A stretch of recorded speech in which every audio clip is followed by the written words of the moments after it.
Standby, kamera ready, sound ready, 3, 2, 1, action. Assalamualaikum warahmatullahi wabarakatuh. Salam sejahtera untuk kita semua. Perkenalkan, nama saya Laudia Zasya Valentina, mahasiswi dari Universitas Pelita Bangsa. Pada kesempatan ini, saya ingin mengajak kita semua untuk menyimak dan merenungkan sebuah persoalan krusial yang sedang dihadapi bangsa kita. Isu yang saya angkat adalah penutupan besar-besaran beberapa pabrik manufaktur di Indonesia yang terjadi di awal tahun 2025. Kita tentu sudah mendengar bahwa PT Sri Rezeki Isman Tbk atau Sritex, PT Sanken Indonesia, dan PT Yamaha Musik Asia hingga PT Gunbuster mengalami guncangan hebat yang berujung pada penutupan operasional dan pemutusan hubungan kerja ribuan buruh.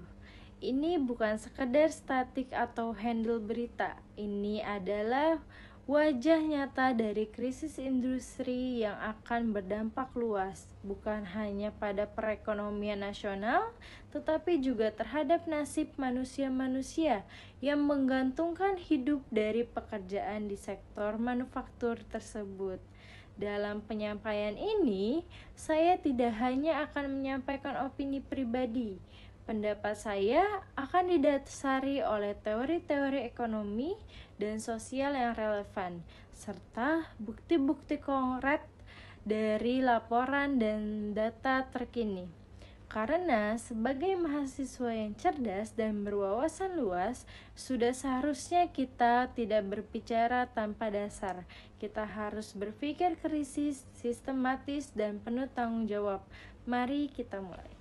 Kita awali dengan memahami apa yang sebenarnya terjadi menjadi penyebab dari gelombang penutupan pabrik ini. Dalam literatur ekonomi, fenomena ini dikenal dengan istilah deindustrialisasi. Menariknya, menurut Ronhan dan Ramasya, pada tahun 1997, kasus ini tidak hanya terjadi pada negara maju, tetapi juga bisa terjadi secara prematur pada negara berkembang seperti Indonesia. Artinya, sebelum benar-benar mencapai puncak ini, negara bisa mengalami penyusutan sektor manufaktur, dan ini yang sedang kita alami. Globalisasi yang semakin kuat mendorong perusahaan untuk mencari efisiensi biaya, outsourcing atau pemindahan produk ke negara lain menjadi pilihan logis. Di sisi lain, tekanan dari negara seperti China yang punya kapasitas produk besar dan biaya yang lebih murah membuat banyak perusahaan Indonesia, terutama di sektor tekstil dan elektronik, tidak mampu bersaing. Akhirnya, relokasi pun terjadi.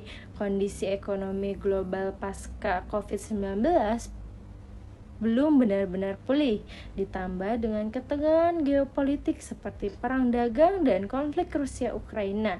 Permintaan global terhadap berbagai produk manufaktur mengalami penurunan.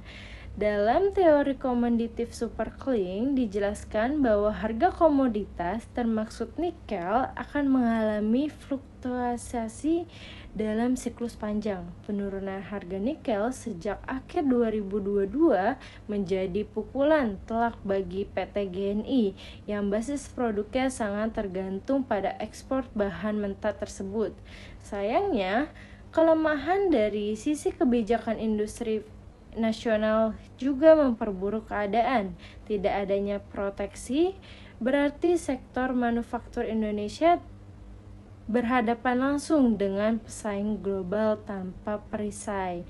Pemerintah kita pun tidak banyak memberi insentif fiskal bagi industri padat yang karya, yang justru menyerap tenaga kerja besar.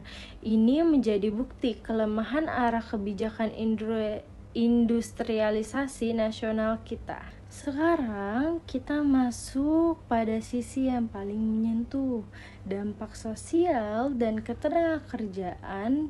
Dalam teori dualisme, ekonomi dari Arthur Lewis dijelaskan bahwa ketika sektor formal seperti manufaktur menyusut, maka buruh akan terdorong masuk ke sektor informal. Sektor informal ini identik dengan pekerja berupah rendah, tanpa perlindungan hukum dan tanpa jaminan sosial. Ini yang menjadi realitas pahit bagi ribuan mantan karyawan Sritek, Sanken, Yamaha, dan lain-lain. Pemutusan hubungan kerja secara massal bukan hanya sekedar angka, tapi juga menciptakan guncangan sosial. Konsumsi rumah tangga yang turun drastis, angka kemiskinan berpotensi naik, dan ketimpangan ekonomi semakin melebar. Banyak dari para buruh ini mengandalkan pesangon atau jaminan hari tua (JHT), tetapi proses pencairannya sering lambat meski kurator dan BPJS Ketenagakerjaan memiliki wewenang atas itu. Namun realisasi di lapangan tidak selalu secepat regulasinya. Di sini kita juga melihat lemahnya respon dari sistem jaminan sosial kita, baik BPJS maupun Dinas Ketenagakerjaan sering terlambat dalam penanganan krisis seperti ini. Padahal dalam situasi darurat ketenagakerjaan, negara seharusnya hadir secara aktif dan responsif. Kesenjangan antara aturan dan pelaksanaannya menjadi catatan penting yang harus segera dibenahi. Dari perspektif ekonomi politik, kita bisa merujuk pada pemikiran Ha Jong-san, seorang ekonom heterodoks yang menyatakan bahwa negara seharusnya tidak netral dalam ekonomi. Negara harus memainkan peran aktif dalam melindungi industri strategis, terutama yang menyangkut hajat hidup orang banyak. Dalam konteks Indonesia, kita justru terlalu cepat membuka pasar tanpa membangun daya tahan sektor manufaktur dalam negeri. Pertanyaan penting yang patut diajukan, apakah pemerintah Presiden Prabowo Subianto akan melakukan koreksi terhadap arah kebijakan industrialisasi?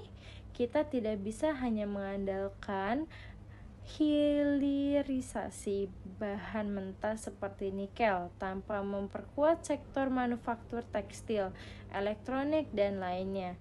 Diperlukan industri poliks baru yang benar-benar kompetitif dan terintegrasi dengan kebijakan fiskal dan ketenagakerjaan.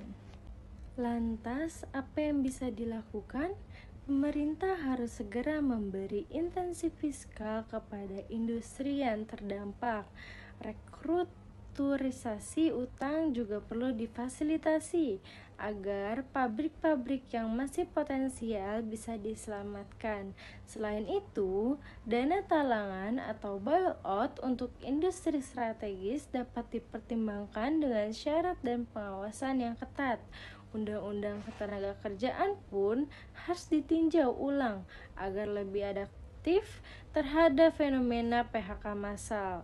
Di sisi lain, serikat buruh dan masyarakat sipil harus memperkuat advokasi kolektif, transparansi dalam proses pembayaran pesangon harus ditegakkan, dan daya tawar buruh harus ditingkatkan melalui pendekatan yang lebih terorganisir jangka panjangnya. Indonesia perlu revitalisasi sektor industri yang berbasis pada nilai tambah lokal.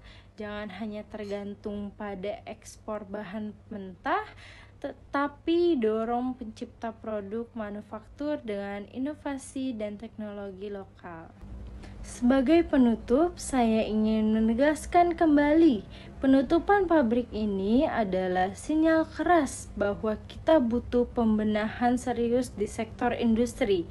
Teori-teori ekonomi yang telah saya sampaikan dan paparkan menunjukkan bahwa masalah ini bukan sekedar teknis, tetapi juga struktural dan politis. Mahasiswa sebagai Bagian dari intelektual muda bangsa harus peduli dan berpikir kritis atas isu-isu seperti ini.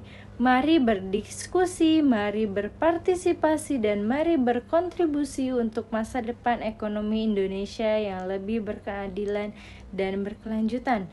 Terima kasih. Wassalamualaikum warahmatullahi wabarakatuh.